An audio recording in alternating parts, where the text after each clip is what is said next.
আজ ছিল মঙ্গলবার, তো মঙ্গলবার করে তো আমরা নিরামিষ খাই।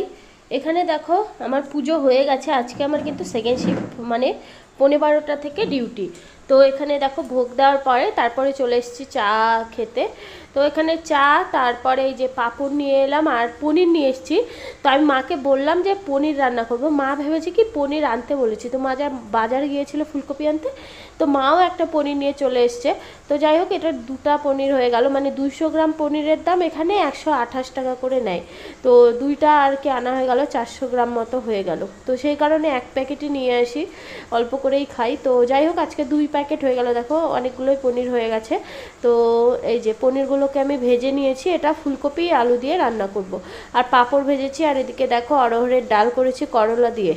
তো যাই হোক, ফুলকপি আলুটাকে একটু ভাপিয়ে নিয়েছিলাম, ভাপিয়ে বলতে কারণ যদি পোকা টোকা থাকে সেই কারণে।